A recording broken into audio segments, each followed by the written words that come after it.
Oi, tudo bem, primo? Tudo bem, tudo bem. Te interrompi ali, tu estava falando, né? Pode começar enquanto a gente dá tempo do Não pessoal tem chegar. problema. Não tem problema. Então a gente está refazendo a nossa live, né? Que aquele dia, infelizmente, eu não consegui salvar, deu um probleminha no meu Insta, denunciar uma publicação que não tinha nada a ver com nudez, era só sobre o mamilo, né, do homem e da mulher, que eram iguais, né? Só que da mulher tem o preconceito, do homem não tem. E tem tanto preconceito que o Insta pegou e bloqueou a minha publicação, sabe? Denunciaram e caiu. Sim. E daí as minhas lives agora eu não consigo fazer lives com mais de 1 hora. É 1 hora. Daí, se eu não paro, cai a live, sabe? É Sim. complicado. É Bom, muita então burocracia. vamos aproveitar bem o tempo, então, né? Sim, então eu queria agradecer, né, o meu primo do Sul aí por mais uma live, cirurgião Obrigado, plástica né? Caxias do Sul. Queria que você se apresentasse para as meninas, né, que ainda não conhecem sobre sua formação, de onde é. Ok. Então, assim, prima, eu sou Vinícius Ribeiro, sou cirurgião plástico, atuo hoje em Caxias do Sul, sou formado, fiz a minha faculdade, a minha residência de cirurgia plástica na cidade de Porto Alegre, mais precisamente na Santa Casa de Porto Alegre, isso lá entre 2000 e 2002. Então eu já vou no ano que vem fazer 20 anos já de formado cirurgião plástico. E estamos aí. Hoje já posso abrir minha idade também, estou com 50 anos já, Nossa, né? parece, Então tá conservado. já passei por bastante coisa já nessa vida. E hoje minha atuação é na cidade de Caxias do Sul. Uhum. Então é isso, obrigada novamente. Vou dar início às perguntas. Algumas eu vou fazer, né, que ficaram na outra live, Sim. né, quer dizer, vou refazer todas. E quem quiser também pode fazer pelos comentários as perguntas para a gente tirar as dúvidas de vocês. A live vai ficar salva, então vocês podem reassistir depois. A primeira pergunta é: o que é essa cirurgia da mamãe? Tá. Assim, Mari, ó, a cirurgia da mamãe é o nome que a gente puxou dos Estados Unidos, que eles chamam de Mommy Makeover, né? Que é a modificação, a transformação da mamãe. A gente nota ali depois da mulher ter tido as gravidezes, né? Ou a gravidez dela, existem modificações no corpo que se formam. Mama, principalmente mama, abdômen e dorso e costas, né? Devido ao aumento de peso, para carregar o nenê, a mama na amamentação. Então, isso acaba modificando o corpo feminino, né? Algumas fazem também a diastase, que é aquela separação dos músculos retos no abdômen. Então, a cirurgia combinada de lipoaspiração, abdominoplastia, mais mamoplastia ou colocação de prótese na mama, a gente chama de cirurgia do contorno corporal, como ficou no Brasil, ou como uma estratégia de marketing, o Mammy Makeover, ou a cirurgia da mamãe, como ela é falada aqui no Brasil. Então, são a cirurgia da mama, para recolocar ela na posição depois da amamentação, tem o excesso de peso, explicando rapidinho, assim, de uma linguagem bem simples. Quando a mulher engravida, a glândula mamária, a mama no caso, ela aumenta de volume, né? Ela faz um aumento de volume para produzir leite, a glândula, e também acumula gordura naquela região. Então isso tudo faz com que a mulher fique com uma mama maior. Logo depois que o nenê nasce, essa glândula começa a produção do leite materno. E ela enche e esvazia, enche e esvazia. Isso, se tu pegar uma peça de roupa com elástico, tu sabe que o elástico vai perder a elasticidade, vai perder esse tônus. Então a mama acaba descendo, ela acaba tendo uma pitose, isso é a famosa pitose mamária. Então ela desce a mama. Também, no final da gestação, do final da amamentação, daí no caso, né, a glândula involui e a gordura normalmente sai dessa posição porque essa mama não precisa mais produzir leite. Então, nós temos um tecido que foi maior numa glândula que diminui. Então, eu tenho uma paciente minha que deu uma definição fantástica, Mário, que ela falou assim: doutor, minha mama eram 2 laranjinhas. Na gestação, ela virou 2 mamão, 2 melões, né? E depois ela reduziu para 2 limões. E justamente ela fez essa brincadeira com ela mesma, mostrando como acontece, né? Antes da gestação, a glândula e a gordura têm um depósito. Depois da gestação, pela utilização, ela reduz esse depósito, fica menor e a pele acaba caindo. Isso são as principais modificações na mama. Claro que nem toda mulher que passa por esse processo, pela gravidez, acaba desenvolvendo. Tem algumas que não ganham peso, outras não desenvolvem leite, outras amamentam muito pouco. Então a coisa acaba não acontecendo. No abdômen, já acontecem outras modificações. Algumas devido a como essa mulher conduz, né, a sua gravidez. Algumas ganham muito peso, outros ganham pouco peso. E as que ganham mais peso acabam tendo um acúmulo de gordura que fica depois, né? E no final da gestação, principalmente no último trimestre, são normalmente 9 meses, nos últimos, depois do 6º mês, o 7º, 8º e o 9º mês, normalmente acontece de ter o aumento, né, da pele. Então tem as estrias, faz a separação daquele músculo abdominal, fazendo que o músculo do abdômen fique mais frouxo. Então ele se abre, ficando com aquela barriga um pouco mais para frente, né? E essas transformações de excesso de pele, quando fica, são tratados com abdominoplastia, que é aquela retirada de pele com aquele corte embaixo, e também a lipoaspiração para tirar algum depósito de gordura, né? Internamente, se aperta essa musculatura. Então, os 2 músculos retos do abdômen, né? Aquele que faz o tanquinho, sabe, Mari? Que faz o tanquinho aquele, né? Ele, no final da gestação, o nenê, pelo crescimento, aquele músculo não aguenta, ele abre. E no meio fica um tendão, né? Tipo a minha gravata aqui. Então o músculo fica aberto, ele era assim, fica assim. E esse tecido tendinoso, ele não é um tecido firme, ele não é um músculo que segura, né? E daí ela acaba não segurando, né, o intestino, o estômago, os órgãos internos do organismo, e até a própria gordura. Então ele acaba abrindo e projetando para frente. E algumas meninas até me dizem: doutor, na pergunta eu só continuo grávida. Eu não tenho gordura. Mas é porque a parede muscular que está ali na frente não segura mais, né? O intestino, o estômago, né? Os nossos órgãos internos. E isso empurra para frente, fazendo ficar com aquela barriguinha saliente. A gente corrige isso na diastase, aproxima esses músculos através de pontos, faz tipo um espartilho interno, sabe? E a gente faz essa aplicatura desses músculos, tanto longitudinal e algumas vezes horizontal, para melhorar essa estrutura e melhorar o reforço da parede abdominal, para ela ficar com a barriga mais chapadinha. E também daí faz lipo no dorso, onde acumulou gordura. Tudo isso faz a lipo para melhorar o contorno corporal e o giro.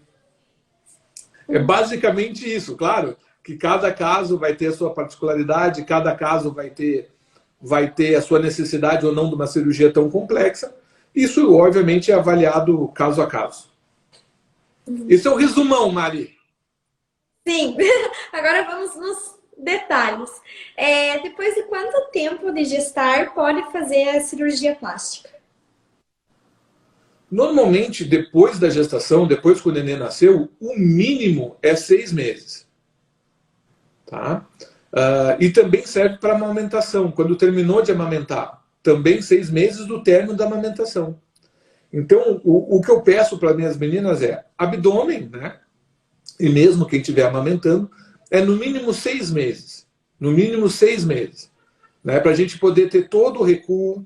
A paciente já está num momento em que ela tem em que ela tem já o seu hábito de vida já um pouco mais normalizado. Claro que com um bebê sempre a coisa ainda é meio confusa, meio trabalhosa, mas depois de 6 meses, normalmente a gente tem um melhor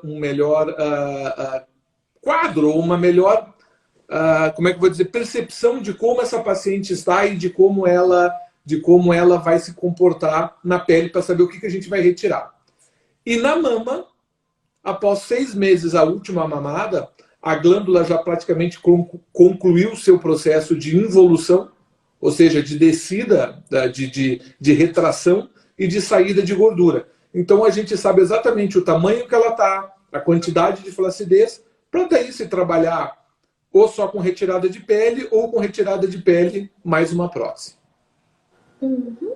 Em relação a essa cirurgia, Mommy Makeover, atrapalha futuramente se uma mãe quiser ter mais um bebê? Não, não atrapalha, né? Ela pode ter um outro bebê, ela não tem nenhuma situação diferente.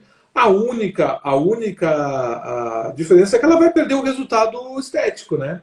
O músculo vai abrir de novo, a mama vai crescer de novo. Então, o resultado estético provavelmente vai ser perdido. Isso é ponto, já é uma coisa esperada, né? Por isso que é uma cirurgia, principalmente, as pacientes aquelas que já têm, né, a sua vida, digamos, familiar meio que resolvida, ou então em situação de resolução, né? Ó, vou ter meus 2 filhos, só vou ter esse filho, e resolveu. Mas nada impede de depois ter uma gravidez novamente. Só vai perder o resultado estético. Assim como engordar, mau hábito de vida, também vai perder o resultado estético, né, Maia? Não existe milagre. Faça uma cirurgia plástica, ela fica sempre ali, né? Exato. Tudo, a gente vai envelhecendo e o resultado vai mudando. Uhum. E no caso da lipo, né, ela ajuda a engordar menos na gravidez, né, pelo fato dela já ter feito a lipo? Ficou sem som.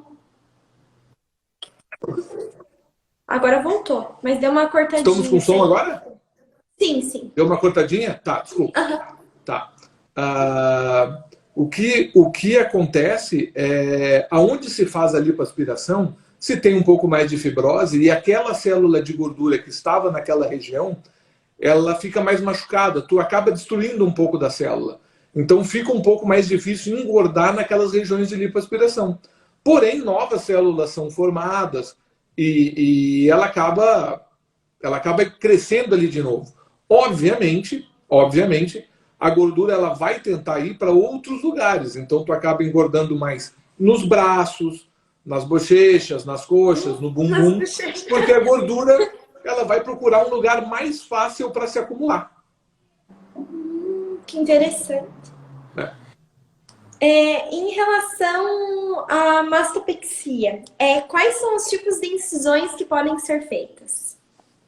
Bom, nós temos na mastopexia, a mais comum delas, que é aquele corte em T invertido ou âncora, onde a gente tem um corte redondinho na areola, faz um outro corte na vertical e um corte horizontal na base. Ela é escolhida nos últimos congressos que eu participei, quando tinha congresso presencial lá em 2019, essa normalmente é a técnica de escolha da maior parte dos colegas cirurgiões plásticos.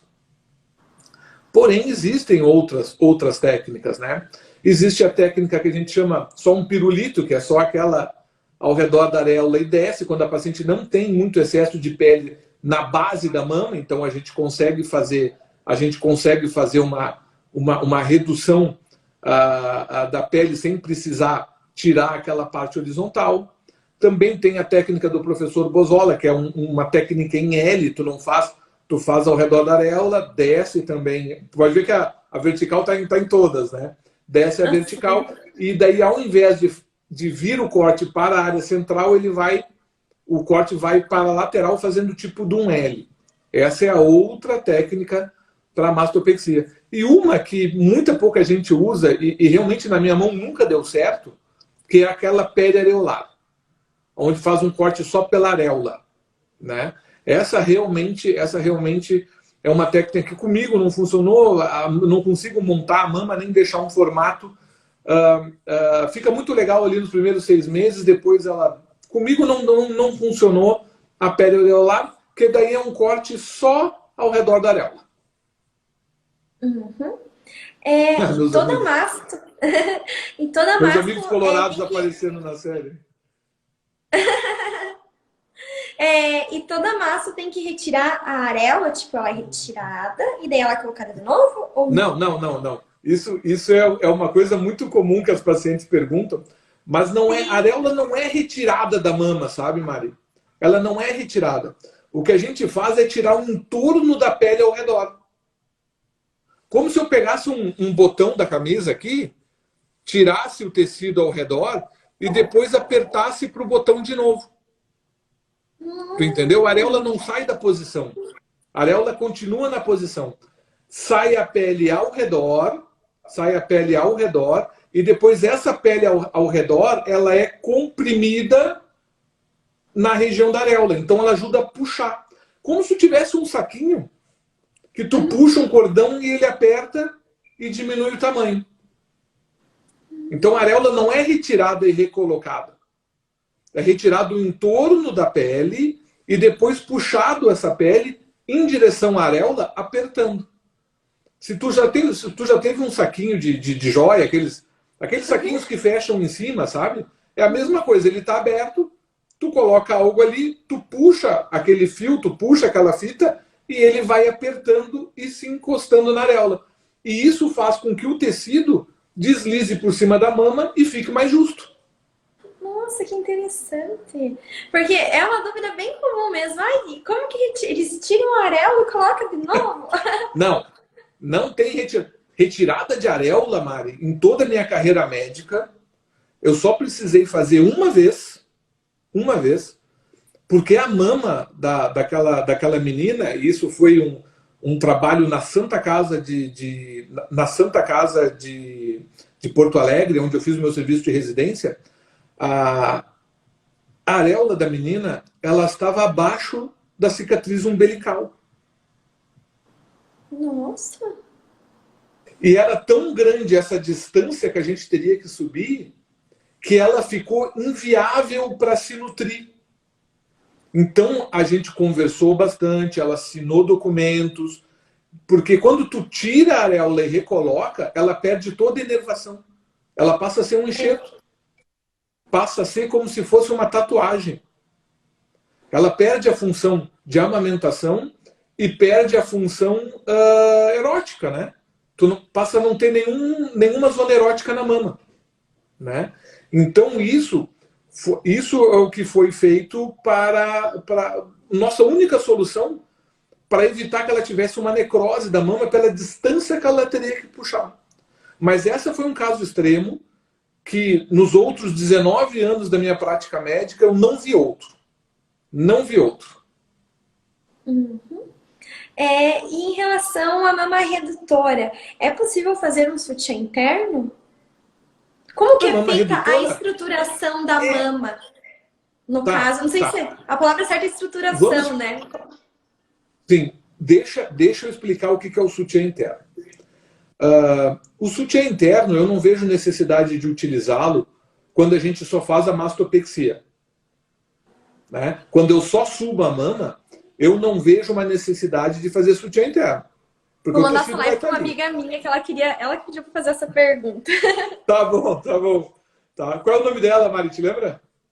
Vítimas da bichectomia. Ela é anônima, assim, sabe? É a página dela. Ela quer fazer a cirurgia, isso. Daí perguntou. O que é o sutiã interno? O sutiã interno é quando a gente puxa, por exemplo, nós temos o músculo peitoral, tanto no homem quanto na mulher. Então a gente levanta algumas. Eu estou aqui explicando sem entrar em nomes técnicos dos músculos, dessas coisas todas. A gente abre uma membrana do músculo, tá? E encaixa a prótese ali para esse músculo dar um pouco mais de sustentação. Não sei se eu consigo ser claro, né? Mas assim, eu vou levantar a mama e colocar uma prótese, tá? Como é que eu faço para essa prótese segurar um pouco mais? E também não fazer aquele caminho de deslizar para o lado, sabe, Mari? Né? Que a paciente está deitada e a mama se afasta para os lados, né? Qual a nossa tentativa de resolver isso? A nossa tentativa de resolver isso é puxar um músculo para baixo para que a prótese ela se encaixe nesse músculo, tá? Que ela se encaixe nesse músculo. E na lateral, então a gente pega uma fibra lateral do músculo peitoral maior, outra fibra horizontal do músculo, encaixa nela como se ela tivesse num saquinho. Só que esse saquinho é muscular, é músculo. E a gente depois sutura esse músculo no encaixe da mama para segurar a prótese ali. Isso é o sutiã interno. Eu, pessoalmente, Mari, essa musculatura, depois de mexida, ela costuma perder um pouco da sua função, né? Tu corta o músculo, a fibra vai receber menos nutriente. Não tem uma... Eu uso, mas não é uma solução definitiva. A prótese e a pexia e a flacidez dos tecidos vai acabar fazendo essa mama descer. Ela só consegue diminuir esse tempo, mas não é uma mágica. Se fosse uma mágica, ó, vamos fazer sutiã interno, mama nunca mais cai, prótese nunca mais pitosa, estava todo mundo fazendo a rodo em tudo que é situação. Né? Mas, infelizmente, não é assim que funciona. Uma paciente me perguntou, Mari, ali antes do feriado, no dia 6 que eu atendi, 6 de setembro, que ela também estava com essa dúvida. Doutor, por que tem tanta técnica? Sutiã interno, split, em cima do músculo, baixo do músculo. Porque a gente não tem nenhuma técnica... porque a gente não tem nenhuma técnica ainda que seja boa para todo mundo ao mesmo tempo. Né? A gente não discute, por exemplo, uma medicação que resolve para dor de cabeça. Aspirina trata, beleza, aquela ali vai resolver sempre. Então tu não precisa ficar criando milhões de medicações para resolver aquela dor, né? Porque já se tem uma. Em mama, ainda não se tem. Por que tem tanta prótese por que tem tantos tipos de prótese? Não, eu ia falar marcas de prótese. Até o meu representante que vende as próteses da Silimed para mim, o Leonardo, está ali. Ó. Obrigado, Léo. Obrigado pela presença. Eu gosto de usar muito da Silimed. Né? Por que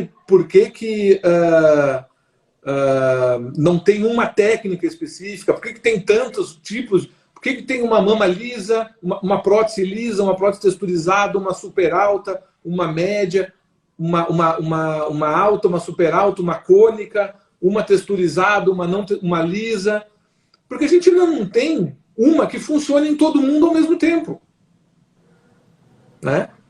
Então, a pergunta qual é a melhor? Depende de cada caso. Depende de cada gosto. Né? A melhor para ti, Mari, pode ser a cônica. Porque tu tem tórax curto, aí a gente coloca e tu quer volume para frente.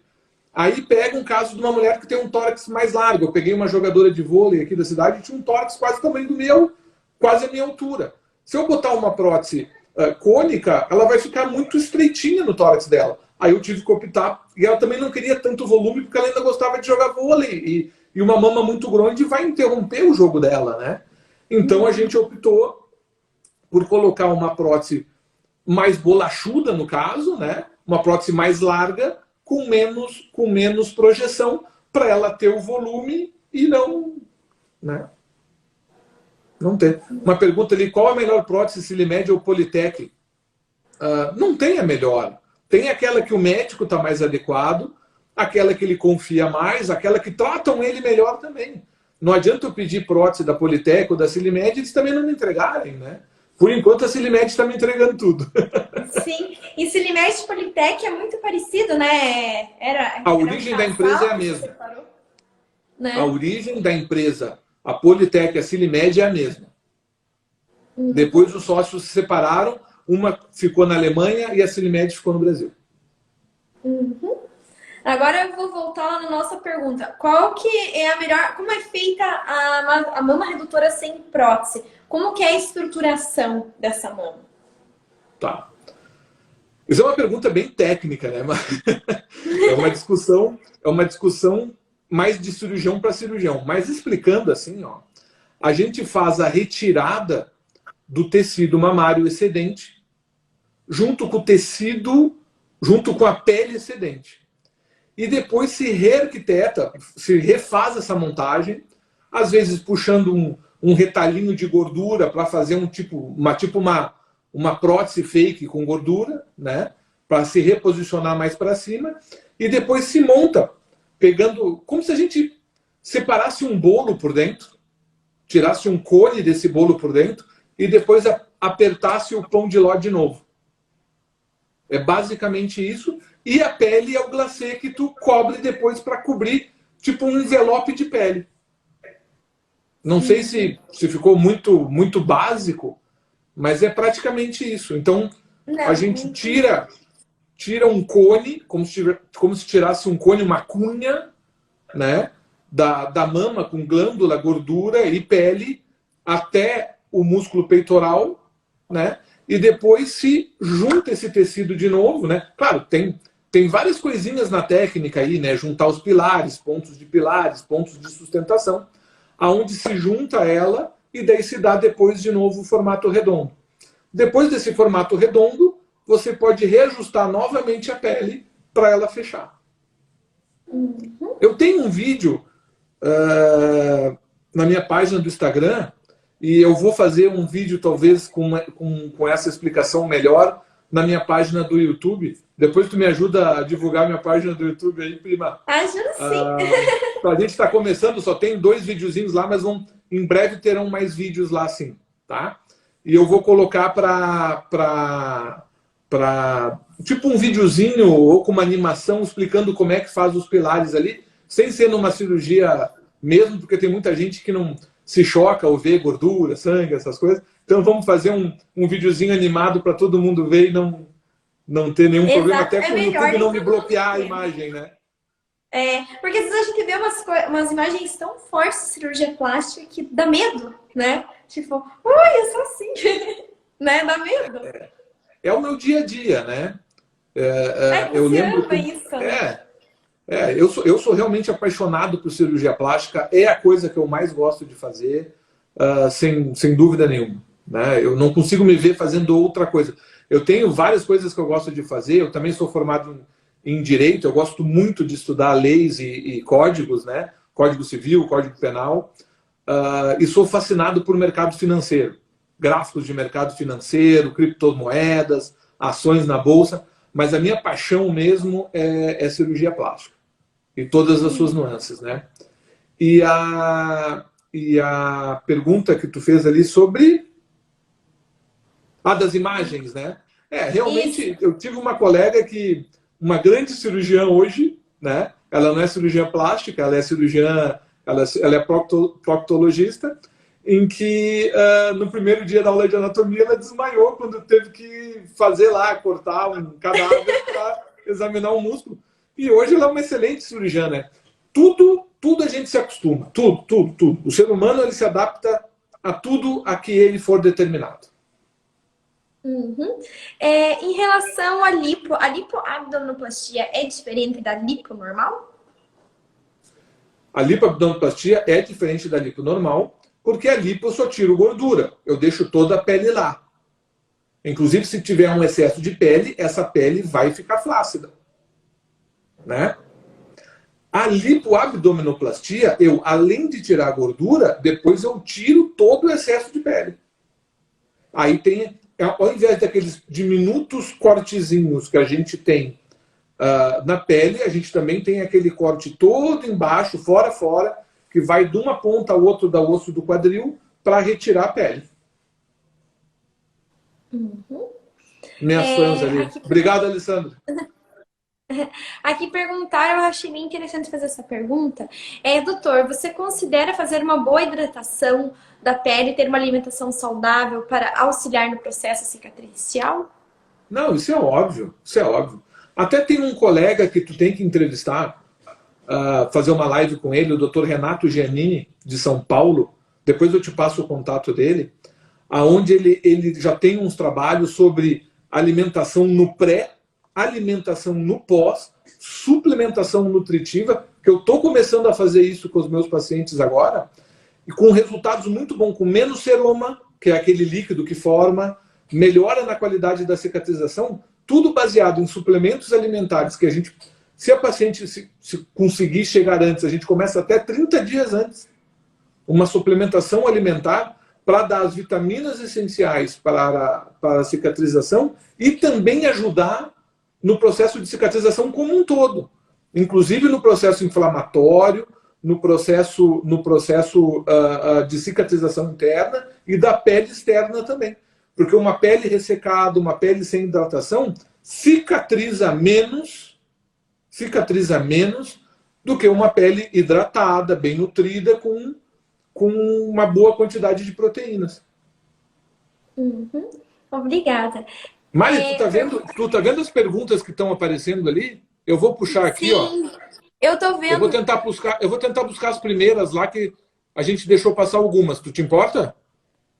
Não tem problema. Deixa eu ver aqui, ó. Fiz a mastopexia com prótese há 1 ano e agora houve um aumento brusco de tamanho de ambas as mamas, duplicando de tamanho de um dia para o outro, gerando dor e desconforto. Geralmente, por que isso acontece? Vanusa, a gente pode ter várias alterações da mama, tá? Se tu tinha 1 ano e agora teve um aumento brusco de tamanho, tu tem que procurar o teu médico. Eu não sei se tu é cachista, não sei nem se não fui eu, né, Vanusa? Não tô lembrado assim só por nome, né? Tu tem que procurar o teu médico, colocou o teu implante para coletar esse líquido, ou com punção, ou na própria cirurgia, e mandar para exame, né? Pode ser uma simples mastite, ou pode ser algo mais grave. E daí tu tem que procurar o porquê disso ter acontecido e coletar esse líquido, ou por cirurgia, ou por punção guiada por ecografia mamária. Tu tem que procurar uma solução para isso. Se tu é daqui da região de Caxias ou da Serra Gaúcha, me procura que eu te ajudo nisso. Mas tu tem que investigar isso o quanto antes, tá? Uhum. Eu vou fazer mais uma perguntinha, daí eu vou intercalando, senão acaba Tá. daí depois a gente refaz. Em relação ao enxerto de gordura, qual é a quantidade máxima que pode ser enxertada nos glúteos? Eu coloco, assim, eu pergunto para a paciente qual é o tamanho de bumbum que ela quer ter, né? Se ela me diz, Vini, coloca tudo que tu consegue, eu vou até a gordura começar a sair pelo buraquinho do enxerto. Né? Então não existe um limite. O limite vai ser o que tu tem, o que aguenta o teu bumbum e o teu tamanho. E o que tu pediu. A maioria das minhas pacientes não pede um bumbum muito grande, ela só quer um contorno melhor. Então, normalmente, eu paro ali em 250, 300 ml de gordura, eu estou parando. Algumas que me dizem, Vini, coloca tudo que dá, eu chego a colocar 600 ml de gordura. Né? Nossa, mas são mulheres mais altas, com quadril mais largo, né? Não combina com todo mundo um bundão gigantão assim, né? A paciente tem que gostar, porque vai mudar, inclusive, na roupa, né? Meninas que me pedem prótese muito grande, eu falo, tu tem certeza que tu quer colocar 500, 600 ml? Porque depois até qualquer vestidinho que tu colocar, aquele volume vai aparecer muito. Sim. Eu tenho uma amiga que ela fez lipo e ela tirou tudo da barriga e colocou no bumbum. Meu Deus, ficou imenso. Só que eu acho lindo, assim, sabe? Eu acho que cada mulher fica bonita de um jeito, né? E eu achei que ela ficou linda com aquela cinturinha, aquela bunda enorme, tipo Kim Kardashian. Achei maravilhoso. Tem meninas que me pedem, doutor, eu quero a bunda da Kim Kardashian. E tem as que me pedem, por favor, Vini, não me faz aquela bunda da Kim Kardashian, eu só quero um redondinho. O grande segredo da cirurgia plástica é cuidar com a expectativa das pacientes. Às vezes a expectativa é irreal, né? Tu tem que explicar isso para ela, tu não vai atingir aquele resultado. E às vezes se querer algo que não querer algo que não vai ter, não vou conseguir dar. Né? Se eu não tenho gordura o suficiente, como é que eu vou dar um bumbum da Kim Kardashian? Não tem como. Né? Se a paciente é muito baixinha, se tem muito estreito de quadril, eu não vou conseguir dar aquele bumbum grande. Né? E a outra coisa que a gente fala é também respeitar a vontade. Né?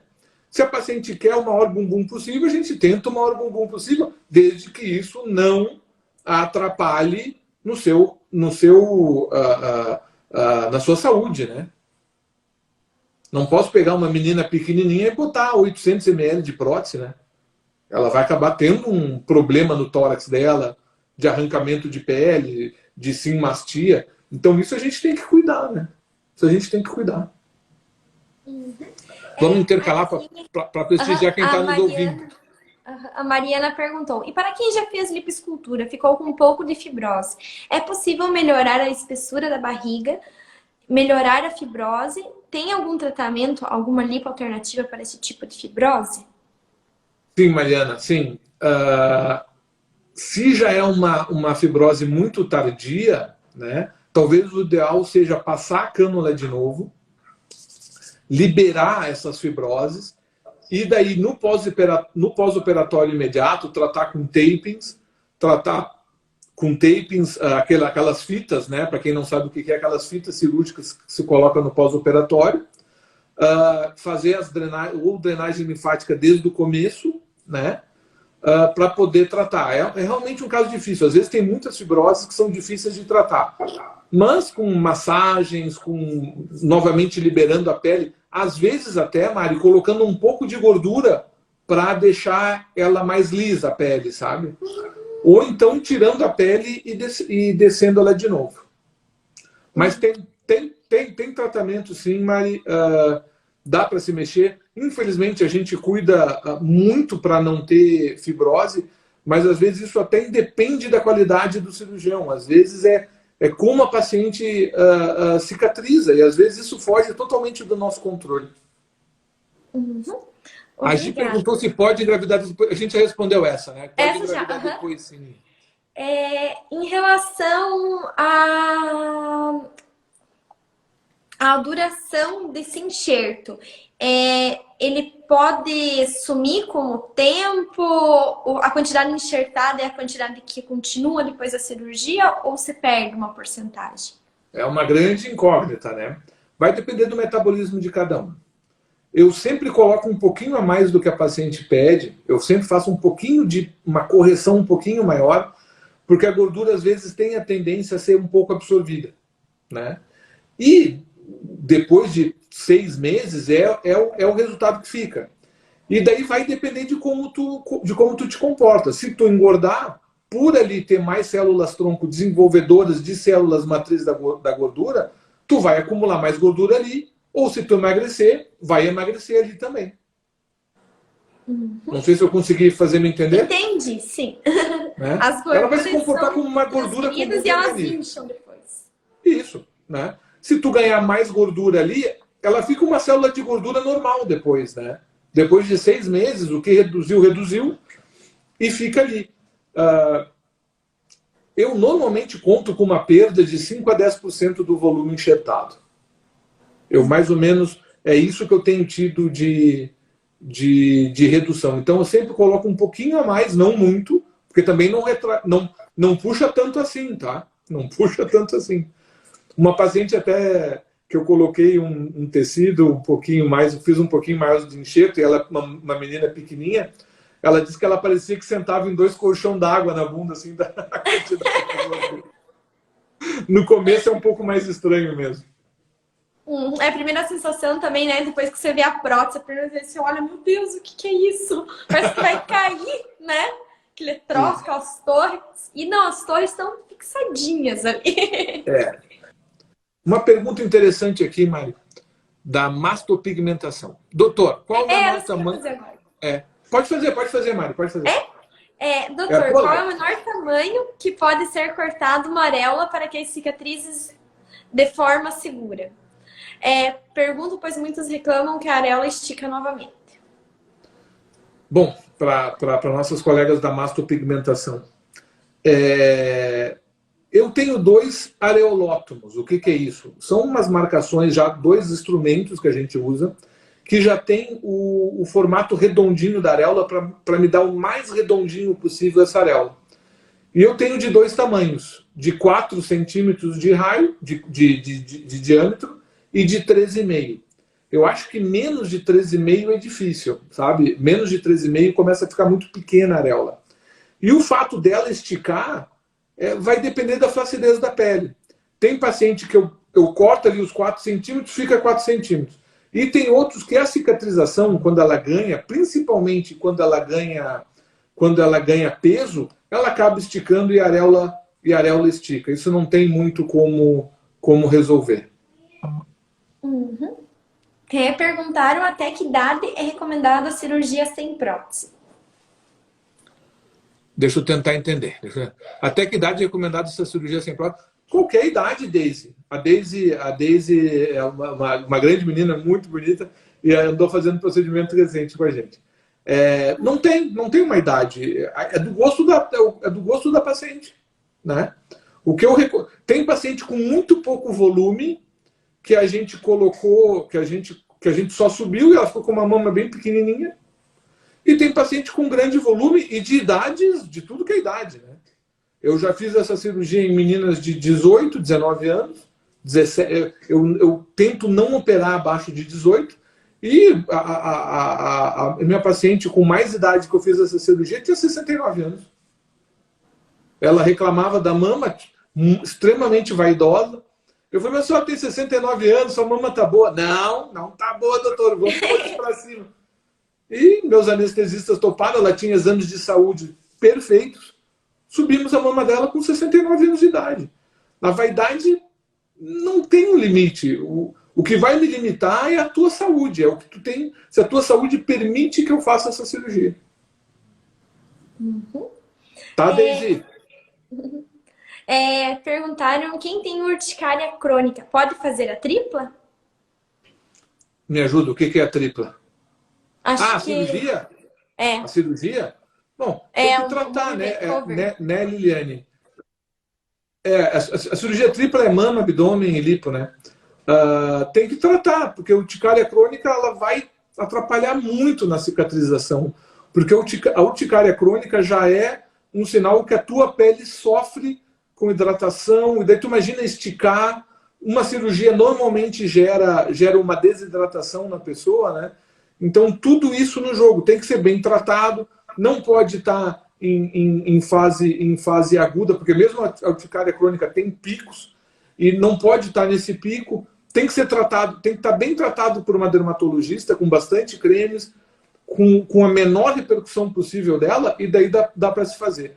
Mas é um tratamento que tem que começar antes, não adianta pensar, daqui a 15 dias eu vou lá operar. Tem que primeiro planejar, dermatologista, tratar a pele para depois seguir o ritmo e daí tu pode fazer a cirurgia. Uhum. Aqui a Márcia Pigmentação falou, né, que ela é apaixonada em trabalhar com mudanças, com melhoras estéticas. É muito bom realizar sonhos. No meu caso, apenas venho bordando as obras de arte dos cirurgiões plásticos. Ela tem um trabalho bem legal, porque ela faz a micropigmentação das areolas, quando fica um detalhezinho assim, né? Ou até ela faz em 3D para a areola, sabe? Coisa mais linda fica. Fica igual... Eu tenho meninas, eu tenho meninas aqui em Caxias que fazem essa pigmentação também. São trabalhos fantásticos, né? E às vezes tem pacientes que se incomodam porque depois da mamoplastia fica bem definido o redondinho, né? E a areola não é bem assim, ela é meio falhada nas pontas, né? No redondo dela. E elas fazem essa pigmentação para ter essa transição mais suave de forma fantástica.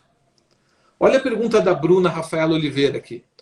Por que tem pessoas que fazem abdominoplastia, tá deitada e a barriga fica esticadinha, e quando a pessoa senta faz dobrinha? Pelo mesmo motivo do braço, Bruna. Se eu tiver um braço que ele ficar esticado e eu não tiver uma sobra, eu não consigo dobrar o braço. Né? Então, tu imagina se eu te deixasse esticada quando tu estivesse sentada. Como é que tu ia te levantar? Meu Deus, assim... Tu não ia conseguir, né? Então, todo mundo tem dobrinha. Todo mundo tem dobrinha na pele para poder sentar. Todo mundo faz dobrinha. Se essa dobrinha está demais, tem que tirar mais um pouco. Agora, se quando tu tá deitada já tá esticadinha e quando tu deita tá dobrinha, a tua cirurgia tá fantástica. Fantástica. Porque não tem como sentar e não ter uma sobrinha ali. Isso já é loucura, Bruna. Já é loucura. Porque se eu te deixar totalmente esticada, a ponto de quando tu estiver sentada não ter pele sobrando, tu não vai conseguir ficar de pé. Se eu tirar toda a pele do pescoço aqui, para deixar o pescoço extremamente esticado, para tu olhar para cima, tu vai ter que te girar com todo o tronco. Tu não vai conseguir fazer esse movimento, nem esse, de tão esticado que a pele está. Ela tem que ter uma sobra, Bruna. Tem que ter uma sobra, tem que fazer dobrinha. Se a pessoa sentar e não fizer dobrinha, ela não é desse planeta. É um ET. A Tatiana perguntou se tem como fazer flancoplastia e abdominoplastia e mastopexia tudo junto. Sim, dá. Dá para fazer. A flancoplastia é mais... Eu não gosto, tá, Tati, da flancoplastia ali, que é a retirada só aqui da lateral, né?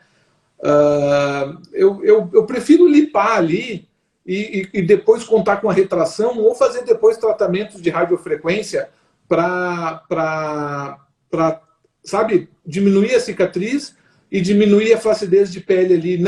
Não esticar muito. A flancoplastia, tu quase vai para o lado da paciente, sabe? Tu quase entra atrás da paciente já. Nos pacientes pós-bariátricos, às vezes, que a gente já operou, teve alguns casos que tivemos que fazer toda a retirada de pele, né? Praticamente desconecta todo para conectar embaixo, inclusive lá no bumbum, né? Dá para fazer, dá, mas eu prefiro no flanco fazer uma lipo um pouco mais agressiva e depois tratar com compressores e com malhas para essa pele grudar mais. Prefiro mesmo. Perguntaram se corre risco de não conseguir fazer a barriga crescer após a abdominoplastia. Desculpa, pode repetir? Pode repetir, Mari? Perguntaram se corre risco de depois de fazer a abdominoplastia a barriga não conseguir crescer numa outra gestação. Não. Cresce sim. Não. Ela vai ter um pouco mais de dificuldade pela fibrose, talvez a paciente sinta um pouco mais de desconforto pela fibrose, mas ela cresce sim, o nenê se desenvolve. A Patrícia Moraes Ponte fez uma pergunta ali, fiz tudo de uma vez, mama, lipo e abdômen, não gostei do resultado, posso fazer reparo com 1 ano? Pode. Eu acho que depois de 6 meses, Patrícia, o tempo que eu dou para pensar em fazer algum reparo numa paciente minha que está descontente é 6 meses. Em rinoplastia eu tento postergar para 1 ano, né? Porque o nariz tem muita fibrose, muita coisa. Mas se a paciente não gostou de algum resultado, com 6 meses dá para começar a pensar a fazer de novo. Com 1 ano melhor ainda, porque 1 ano a gente tem todo o resultado mesmo. Perguntaram se pode ser feita uma mastopexia pela 2ª vez. Pode. Tem que ter um pouco mais de cuidado com os tecidos, né? Tem que entender, se for o mesmo médico, se confiar nele de novo e quiser fazer com ele de novo, é bom porque ele sabe a técnica que ele usou. Tem que se cuidar um pouco dos tecidos, principalmente da pele a mais ali, né? Mas eu canso aqui de fazer mastopexia, ou daquelas minhas primeiras pacientes de 20, 25 anos atrás lá, ou então pacientes que fizeram com outro colega, engordaram, engravidaram de novo, e estão ali para fazer, e a gente faz de novo com resultado tudo tranquilo. E na mama também forma fibrose? Pode formar. Até melhor, porque daí ela fica mais firme, né? Ou não? Depende da fibrose, né, Mari? Uma fibrose que vai te marcar a mama, que vai te deixar com uma entrada na mama, assim, sabe? Ela vai te deixar esteticamente feio, né? O bom é não ter a fibrose, ter a mínima fibrose possível só para segurar a pele. Aqui perguntaram assim, a Patrícia, meu abdômen ficou com uma onda abaixo do umbigo, é normal? Uma onda. Pode ter ficado um pouco mais de gordura naquela região. Isso às vezes. Eu estou tentando entender, tá, Patrícia? Às vezes fica um pouquinho mais de gordura naquela região, ou então acumula um pouco de líquido e aquilo fica um pouco mais inchado. E essa onda às vezes é retirada ou com uma retirada um pouco mais de pele, ou às vezes uma lipoaspiração. Isso já aconteceu comigo. Eu estou imaginando o que seja de ficar abaixo do umbigo um pouquinho mais de gordura, né? Às vezes a paciente pode acumular ali, pode fazer uma retração por seroma, e daí tu passa a cânula de lipoaspiração, achata aquilo, faz uma boa compressão com uma plaquinha e aquilo resolve. Uhum. Perguntaram também qual que é a diferença da lipo tradicional para a lipo HD. A lipo tradicional, a gente retira toda a gordura, né, sem fazer sem esculpir o músculo, né? Eu pessoalmente não gosto da lipo HD, eu não esculpo gordura, eu não faço músculo fake, eu não faço músculo falso, né? O que eu faço é a lipo MD, no qual eu sou seguidor de um colega, Dr. Juliano Borilli, né? Hoje, inclusive, sou instrutor do curso de lipo MD junto com ele, sou um dos auxiliares dele no curso que a gente realiza em Porto Alegre a cada 2 meses. Eu vou a Porto Alegre e ajudo os colegas a entenderem a técnica enquanto ele opera. Também entramos em cirurgia junto para ensinar os colegas como fazer essa cirurgia. E a diferença é que numa tu lipa tudo sem ter nenhuma estrutura assim, nenhum cuidado em fazer desenho muscular. Na lipo HD, tu orienta uma fibrose para fingir um músculo. Eu não gosto dessa. E a que eu gosto de fazer, que é a lipoaspiração de média definição, criada pelo Juliano Borilli, a gente deixa esse tecido mais fino possível e depois, com a ajuda de alguns elementos compressores, que a gente chama de pads, né, a gente faz com que o tecido mais fino se conecte às áreas tendinosas do músculo abdominal, dando aquele formato. Tanto que o nosso lema nessa cirurgia para as pacientes é: faça seus músculos na academia, que a gente ajuda a revelá-los, né? Não fazemos um músculo fake. A gente faz o músculo que o paciente tem aparecer, né? Eu não faço músculo na gordura. Tenho pegado alguns casos de pacientes que fizeram lipo HD esculpido no músculo, que voltaram a engordar e depois tem uma fibrose patológica que às vezes nem meus colegas fisioterapeutas conseguem tirar de tanto que foi agredida aquela pele. Nossa. Então, a lipo HD esculpindo gordura no músculo, eu acho uma furada. Eu gosto daquela lipo que tu tira um pouco mais em cima da região muscular para aparecer o músculo que tu tem. Mas isso é o conceito de cada um, né? Cada colega tem a sua ideia, cada colega tem...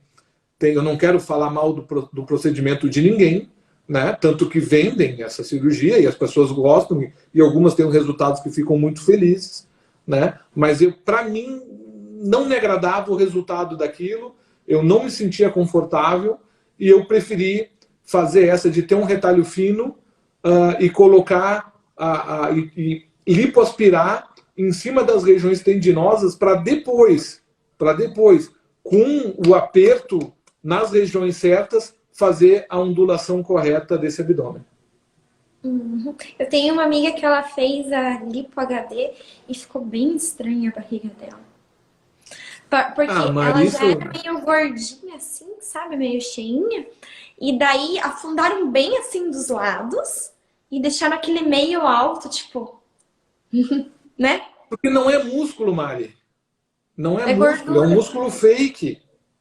Essa menina tem que limpar tudo, treinar e depois fazer o músculo dela aparecer. Porque se ela engorda agora, ela não vai engordar na fibrose, vai engordar só no meio. Só pra frente, né? Eu realmente... Lipo HD, meninas, quem tá me escutando agora, Lipo HD e Lipo MD não é para todo mundo. Não é para, infelizmente não é. É que nem implante de cabelo, não é para todo mundo. Eu sou tão careca que não tem mais como implantar. Né? Não é para todo mundo, né? Não é para todo mundo. Tu tem que ter uma musculatura. Não existe almoço grátis. Vai na academia, treina o teu músculo. Depois a gente pode te ajudar a revelar ele. Fazer músculo fake com gordura pode te gerar um desconforto no futuro muito grande, estético. Não estou falando de saúde, estou falando de estético. E de difícil solução, difícil resolução. Como é que eu vou tirar de pele uma fibrose que vem quase até a costela? A pele não vai descer lá embaixo. Eu não vou conseguir tirar essa fibrose. O colega fisioterapeuta não vai conseguir tirar uma fibrose feita na marra perto da pele. Ele consegue tratar muito bem uma fibrose, aquela que acontece ao acaso, por uma cicatrização numa cirurgia normal. Agora, uma fibrose feita proposital, aí fica muito complicado. Muito complicado de resolver. O nosso tempinho tá quase acabando, a gente tem mais 4 minutinhos. Tem Sim. como responder essa daqui, ó? A Bianca pediu pro doutor falar um pouco sobre pioderma na mama. Essa vai precisar mais de 4 minutos, né? Quem sabe a gente faz uma outra, porque pioderma, curto, bem curto. Pioderma é uma reação da pele a uma agressão que ela não ataca, por exemplo, a areola, ataca só a pele e faz uma destruição dessa pele, simulando uma necrose, não sendo uma necrose. E o tratamento são de altas doses de corticoide e não tem nada que a gente testa que possa saber se a paciente vai ter pioderma antes ou não. Não é uma infecção, é uma atrofia da pele causada pelo próprio organismo como uma defesa, digamos assim, mal comparando, sabe? É quase como uma doença autoimune quem tem, por exemplo, reumatismo. E se não tratar, a pessoa morre? Não. Que trágica. Não. Ela vai ficar aberta e vai custar muito a cicatrizar. Entendeu? Eu acho que eu tecido postei cicatriza isso muito devagar. Eu, em toda a minha carreira médica, Ele graças a Deus, tive só um caso. Assim. Hã? Fica com pus. Eu postei esses dias, uma menina tava desesperada e ela fez numa clínica, assim, sabe, daquelas que tem em São Paulo, que tem 300 médicos e nenhum dá atenção? Desse tipo.